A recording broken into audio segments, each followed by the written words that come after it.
This program is rated PG. It contains themes and scenes which may not be suitable for very young audiences. Parental guidance is advised. Be advised that the views and opinions of the hosts and guests do not reflect those of the station.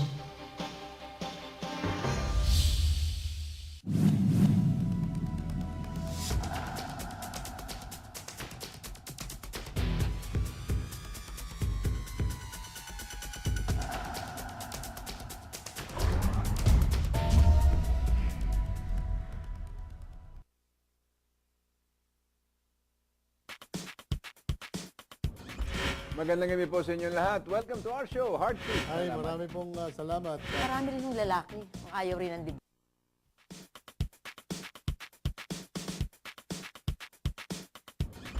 Magandang gabi po sa inyo lahat. Welcome to our show, Heartbeat. Ay, marami pong salamat. Marami rin yung lalaki. Ayaw rin ng divorce. Change, meaning introduction of new policies. At natutuwa ako na And all that, or just katito. buwan ng linggo ng kanyang panunungkulan ay It went from 5 peso and 30 centavos. Magandang gabi po sa inyo lahat. Welcome to our show, Heartbeat Live. I'm your host, Ray Rosa. Magkakasama tayo. Pag-usapan natin sa gabing ito po isang napakahalagang topic dito para sa ating bayan. Hindi lang ito may kinalaman sa mga nasa matatayog na lugar ng ating bansa. Ang mga interest ninyo ay maapektuhan din. Kanya sa gabi pong ito, minarapat naming anyayahan dito sa ating programang ito. Ang isang kababayan ko mula sa Batangas, kanya welcome to the program po. Wala na pong iba kundi si Representative Nelson Colliantes. Alam po ninyo si Ka Nelson, dating Vice Governor ng Batangas ito.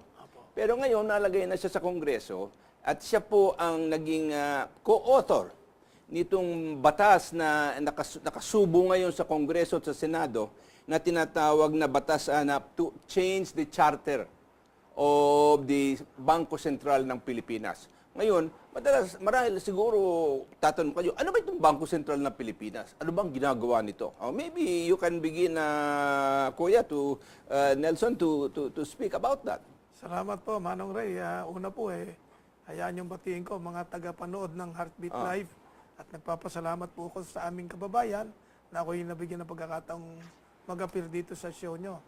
Ngayon, doon sa Article 6, Section 12 of the 1987 Constitution, sabi there must be an independent central monetary authority that will be responsible for the handling of the affairs ng banking, ng credit at saka ng money. At itong monetary policy maker na ito ay kinreto by Republic Act number 7653 which is known as the New Central Bank Act. At dahil po dito, meron tayo ng isang central bank na ang responsibilidad po is to make sure that the monetary policy and the financial stability of this country is addressed to. Tsaka po para mag-regulate ng mga bangko. Okay. Matanong ko sa iyo, kasi that's a very interesting concept na sabi mo, independent body. Correct. But independent from whom? Alam po, the reason I asked that question is porque lumaki din ako sa banking profession, so medyo alam ko yung sistema ng patakbo, no? And there was always the question na ang Bangko Sentral dapat independent from government. Correct. Okay? Kasi yun lang ang parang pang-check and balance sa paggagastos ng salapi ng bayan na marahil kumisan out of bounds na, no? Pag-issue ng mga debt instruments ng pamahalaan na makakasira sa lugar na makakabuti para sa bayan. Correct. Okay? So, it has to be independent from. But one thing I noticed, in the old central bank, ang chairman ng monetary board, governor of the Bangko Sentral. Correct. Ngayon, I think the chairman of the Bangko Sentral is the Secretary of Finance. No. Hindi pa rin. Hindi na. Binalik ba yan? The chairman of the monetary board po is the Bangko Sentral Governor. Okay, binalik nila. But member po niyan, ex officio, ang Secretary ng Department of Finance. I am glad for that because that means that dapat the leadership of the Bangko Sentral Governor ought to prevail over whatever the Department of Finance Secretary says. But there are sectors who are questioning that. Of Because course. sabi nila, iba raw hong intentions. The fiscal policies, meaning the funds of government, should be raised through the Department of Finance. Correct. I Ito agree naman with po, that. Hindi dapat Bangko Sentral ang nagre-raise ng perang yun. Ang Tama Bangko yun. Sentral naman is not there to make money for government. Correct. It is Tama po yun.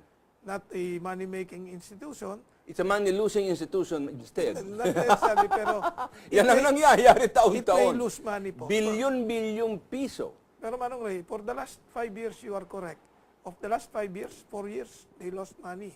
But, Can we try to put a number to how much losses they have had over the last 4 to 5 years?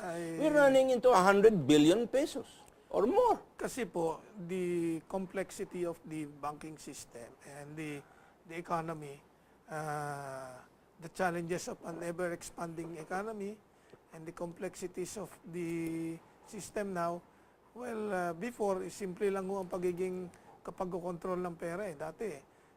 Monetary aggregates lang. Pero ngayon, no, like in the last 4 or 5 years, they have to address the excess liquidity in the market. The instrument that they decided to use is the special deposit accounts. Alam mo, ang, You know, ang oo, reason. naintindihan ko yun, but I think that's a rationalization. In other words, the reasons I'm not that they... saying it's correct. The reasons, yun lang I'm ang saying- common argumentation. I'm saying they lost money because Oo. they used Okay. an instrument where they pay interests and at the same time, they just put the money in the vault because they want to soak up liquidity. Okay. When you want to soak up liquidity, there are many instruments that you can use. That's only one of them. I agree with you, sir. Okay. The second thing that we kailangan natin tingnan dito ay ang atin na ito ay paggastos ng salapi ng bayan eh. You know, the money that the central bank loses is not theirs. It belongs to the public. It belongs to the people of the Philippines. Very, very true. Di ba? Very, very Okay. Yet these expenditures are shrouded in mystery and secrecy, and nobody ever really gets to take a look whether any of those losses are justified. You have to ask the... And I'm just Central pointing Bank out of a real fact because ang nakikita ko dito, in government, when you cannot hold people to account for what they do, there is no point to that institution being there. And I am just concerned that this law is drafted in such a way that exculpates them from everything unless I can prove bad faith. But intention cannot be proven by evidence. And at the same time, we can say that in as far as the Bangko Sentral is concerned, they want to, by these proposals, address concerns that they have encountered in the past. But let me just say, for the record, to our viewers and to you, Manong Ray, that what the technical working group of the committee is doing now is to strike a balance where we could give the necessary powers to Bangko Sentral to address these concerns and at the same time not sacrifice the provisions of certain laws that might be contrary to such provisions. They are asking for, in effect, a cancellation of the Bank Secrecy Act, Deposit Secrecy Act. And they are now asking for authority to look into any individual's name. Now, for monetary policy, individual accounts don't matter. You are in monetary policy, you always deal with the tinatawag ng macroeconomic. You cannot make micro decisions when it comes to running monetary policy. You can take a look at the different aggregates in monetary policy, but ano ang pangalan nito sa nakatira ito? It's absolutely ridiculous. Meron pong provision dito na kasi as it is po sa batas, the provision is the Bangko Sentral can request for information and data for statistical purposes and to make policy decisions. Pero Walang connect. pero meron no yung provision in the existing law that if they go and cannot, if the bank, for example, will not grant in the request, then they have the power under the law to subpoena such data I know and that it's information. another way of circumventing the law.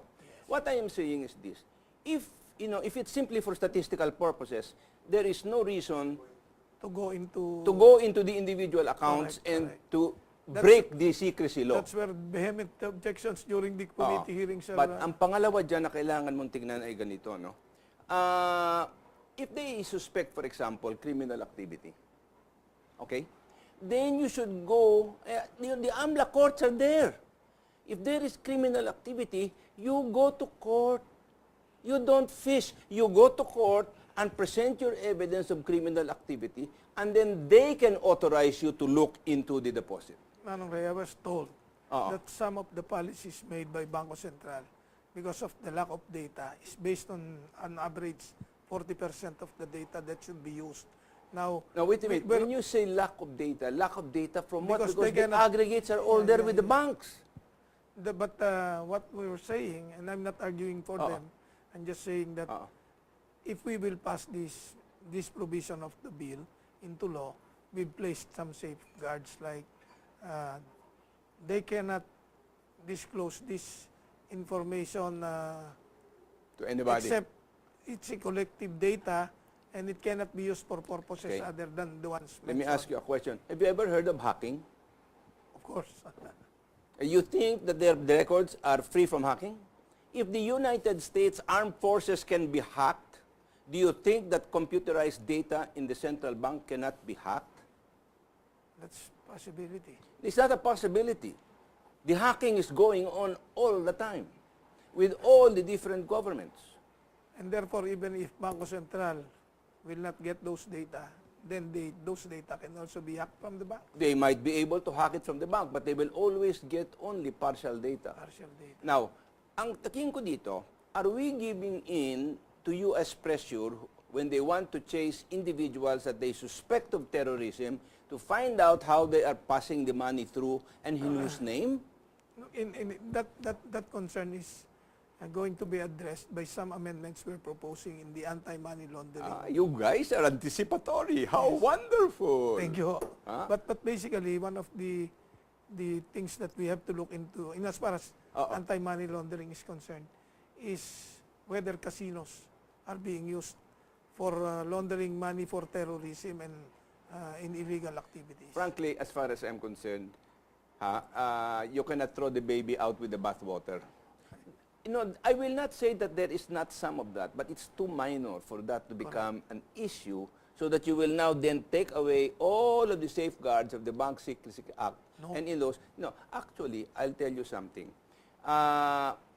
This is where I'm saying the push throughout the world is to control the population so much that you cannot do anything without Big Brother or government knowing about it.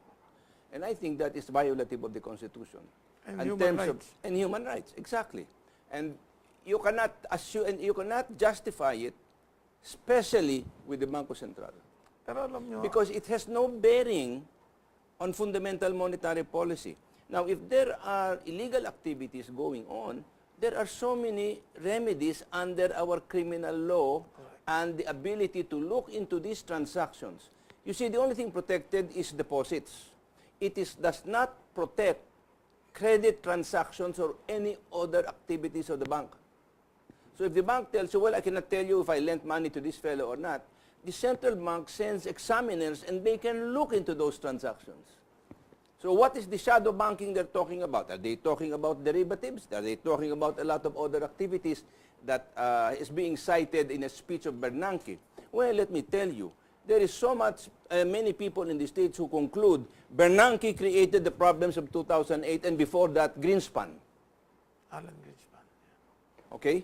So, ngayon maghuhuga sila ng kamay para sabihin, hindi. People in the central bank walk around with a halo and are always never wrong. Well, when it comes to a public institution, I don't care how sacrosanct, kung gaano man kabanal yung tao doon. You cannot establish there a set of rules that relies on the absolute integrity of the people within that institution. I don't know how many employees they have. You cannot guarantee that. And tapos ngayon, sasabihin mo, pag dinamanda mo for doing wrong, wala silang gastos. Maski na babayaran nung nagdemanda. Nagdemand. Nung Bangko Sentral. Where is the justice? That means that there is no recourse to justice if you think they have made the wrong decision, especially if it affects your interest. Pero in the technical working group, we're looking into another aspect. Like, See, encourage me about what the technical working group is doing because yes. this bill really depresses me. yung pong technical working group is looking into the penalties that could be used, like the administrative code, because there is a presumption that a man of government or a personnel of government is doing his or her duty with all the In the proper way. And therefore, if they do it improperly, they are subject to the administrative code. Not just that, there is recourse to criminal law. There is, of course, recourse. In other words, it's not just administrative. Pero if I may Oo. just lang mention something about the bank secrecy law, let me just explain to our viewers that it doesn't naman mean that really no deposit account can be opened. There are exceptions as provided by that Yeah. law. I think it's But to get it 1114. for statistical purposes is not one of the exceptions. No, but the exemptions as defined by the law po are that one, it has to have the Consent of the written depositor. approval of the depositor. That's one. Another exempt is if it entails funds that are involved in graft and corruption or bribery. But you still have to go to law, of course, to a court in order to obtain it. for impeachment purposes. Uh-uh. And if the subject amount is the subject of litigation, then pwede rin hong tingnan yun. Those are the exceptions. But the purpose of this law is not really to violate, of this bill, is really not manong way to violate the bank secrecy law, but just to give more power and teeth without violating, like they cannot disclose this. And if they disclose it, they are subject to the penalties so provided by that same bank secrecy law. Can they guarantee me every employee of the central bank? No, of Okay. course not. You know, the thing is, if And you on want that some... case, I agree with you 100%. If you, kung gusto mo lang naman ng impormasyon for statistical purposes, the names don't mean anything. The nature of the account, this is a savings account with a balance of so much, but no name, I'll give it to you. I'll give you all that statistics. You can get that. But what cannot be disclosed is who's the holder.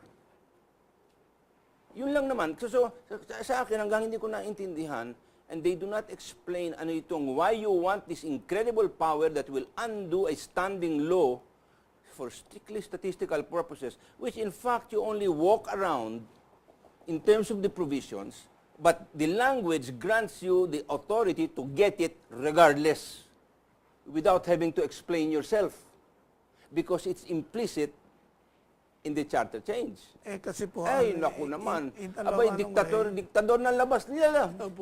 Diba? In the law itself, there is a presumption of regularity. So that means, if we grant these powers to them, they're not supposed to, by the lame excuse of statistical purposes or for policy making, get any information. But you have the power, then you can get it. Then there is nothing that can be Well, done to penalize you. of course, I agree And my with you. saying is, that is an excessive power. That's a police state power that is exercised only in a dictatorship, not in a democracy. Maybe they need to learn what the democracy is all about. And the constitutional provisions for privacy of communication Pero and privacy of certain transactions by law. Parang naman ng power Oo. can be abused. That's my point. The chances are anybody holds power. You know, di ba hindi mo yung sinasabi nila? Absolute power corrupts absolutely. Amen. Ha? But let me just point out to you yung mga nangyayari na, like, most of the bank closures, we've studied it. Alam mo nyo, ang ginagamit nila ng mga sistema, they used fictitious accounts as collateral for loans that they grant wait. to themselves. Fictitious accounts, let's assume, bangko ka. Opo. Humiram ako sa iyo ng 100,000 piso. Opo. Sinecure ko ito with a deposit in Fulano de Tal's name. What does it matter so long as the deposit is with you and you are fully secured? But meron nga yung nagsasarang bangko, the ones running the banks are the ones who are doing this. Okay. And they will create a fictitious account Okay. and use that as Alright. collateral. Let me to put it to borrow you this money. way. If this is a fictitious account, that means the deposit was never made. Yes. The fictitious account simply shows something was happened na kunyari meron deposito. Well, that's falsification of records and subjects the ones who did it to criminal sanctions. Pero malalaman nyo lang ho yan under the present system kapag nabangkarote na yung bangko. Alam mo, sasabihin ko sa iyo isang bagay na mahalaga. The Department of Supervision of the Bangko Sentral has enough power and authority, and if their examiners knew what the heck they were doing, that's the easiest thing to expose. In other words, That's a question we raised. no, during the well, then committee. I'll tell you because I know the banking system. I can go back to that transaction and I can take a look at it, and I can trace it to the date on which the deposit was made, and then I will tell them, please show me the deposit slip that is validated by the bank. But the bank secrecy law will not No, no, allow no, Bangko no. Sentral to look into Not it. if it is pledged. Not if it is pledged. Because what the bank can do is I can just foreclose on it. And I will just offset the two. But in this example, Manong Ray, Oo. it's the management of the bank or the ones running the bank who are doing this. Which Are is the ones why doing it. There is Okay. also another provision that will try to address that. Because I feel that if this amendment cannot be accepted by the members of the House, then there is another one that could address it, like in the PDIC amendments that we're looking into now. Ang sistema po kasi before a bank is closed, the PDIC ones takes over. the ones investigating the bank will make a PDIC. recommendation to not PDIC po, will make a recommendation to the monetary board whether this Department of bank Supervision. will have to be put in receivership or whether they can still be Rehabilitated. allowed to continue performing. If the monetary board says, no, you have to be Closed. put in receivership, meaning you cease and desist operations, they will. The monetary board will order a cease and desist order unilaterally. Walang hearing. Sasara na po nila yan. Pag sinara na po nila yan ngayon, then they will appoint somebody for an entity for receivership. Usually and most always, Take a look at ang PDIC. Now, PDIC is now given 90 days to look into these accounts po. Tapos, they will recommend to monetary board whether it is still going to be rehabilitated or go into liquidation. Ang gusto po namin tingnan yan is the possibility na wala na po yung 90-day grace period. Dapat, once a bank is distressed, papasukin na nila ang PDIC, tingnan na ng PDIC whether there is a chance for that to be rehabilitated. And if there's no way, then they request monetary board to close the bank. But once the bank is closed po, they immediately go into liquidation. Of course, there are still judicial remedies. Pero ang maganda po doon, mapipreserve yung... Kasi ang problema pag nagsasara ang Status bangko, yun yung assets mapipreserve, yung mga deposits. Kasi kayo naman po ay bankero. Ang problema po kasi, dito sa mga nagsasarang bangko, Manong Ray, ang pinakakawawa at saka ang last sa peking order are the uninsured depositors na wala naman nung kinalaman kung ba't nagsara ang bangko.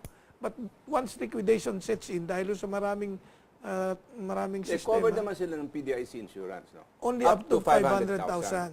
There is one bangko, I cannot mention it here in the air, that was closed. Ang information ko ang nasaran yung bangkong yon, ang naipit yung pera na uninsured, 12 billion. Alam mo, That will destroy the No. trust and confidence I of the banking don't public. think so because the public knows how much the PDIC account is covered. Then it's up to him to spread it in several banks. Why do you want to put 12 billion in one account? Hindi nyo ba naisip, Manong Ray, na pwede nating itanong sa Bangko Sentral? Tinanong ko po, bakit kasi 500,000, ba't hindi 1 milyon? Sabi nila, kasi only 2% of the depositing public is uninsured in terms of number of depositors And po. they are the big depositors. Pero yung big deposit, yung 2% na yun, are the major depositors, malalaki ho ang accounts. Okay, exactly. But they all know that the PDIC coverage is only up to 500,000. They're not dumb. So if they do not put up the appropriate financial policies within their own organization, well, they suffer the consequences. No, I'm referring ho to the ordinary depositors. Okay. Who are Yung not iba na connected meron with the bank. beyond that. But that's another issue that has to be Opo, looked at. opo. Kasi that's a function. Tingnan mo, ha? Actually, I'll tell you, the government does not pay for whatever is paid. It is the banking system that pays because the PDIC and the central bank collects the premium in fact for the insurance. So based on your total deposits, bayad ka. Pero alam nyo, may isang concern ako dyan na I want to... So nasabi ko lang dito na parang lugin-lugi, maglulugi ang gobyerno, no. To No. pay the insurance provided by PDIC, The banking system pays, Pays for it. Huwag nilang sabihin ang gagaling sa bulsa nila yan, pakat hindi. And in fact, if you compute the total premium that is being charged, it is excessive. Meron nung isang concern. Well, then let me follow up on your saying that it's excessive. Alam mo ba ninyo na, halimbawa, ang total deposit ng isang bangko is 1 billion. Yun nung 1 billion na yun, halimbawa po ang kalating billion covered because the deposits are less than 500 or about 500,000. Yung iba, intay Yung sa... iba. Hindi, yung iba hindi covered, uninsured sila dahil more than 500,000. Pero hintay ka. Pero pag siningil mo ng premium, Manong Ray, it's the total deposit account. I know. That's why it's not fair. The premium is Tama. based on unethical or amounts that Based are on the bloated. total amount. Exactly Hindi my oblong. point. Total amount. That means Dapat that po, yun lang insured deposits up to... ang makover Correct. ng premium. Kaya dyan Sige tayo na ng premium. nagkakasundo. Pero alam mo, to go back, all of these failed banks is a failure of the Department of Supervision to exercise the due care and diligence over their operations, and they have enough powers to go in there, look into everything, and ensure and kick out the appropriate banking officers that have engaged into what I call reckless banking. So the Bangko Sentral has enough power and authority in the Department of Supervision. What has been my experience all these years in the banking profession? Ako pa nagtuturo sa kanila kung anong gagawin eh. Perhaps we should get you as the one who would help the technical working group in trying to craft a bill that will address the concerns of the banking Alright, industry. bago lang tayo magpatuloy, ako yung Opo, sinisignal dito kanina pa meron tayong konting paalala. Okay, wala, babalik po tayo and I will be Salamat po. answering Ferdy Passion when we come back.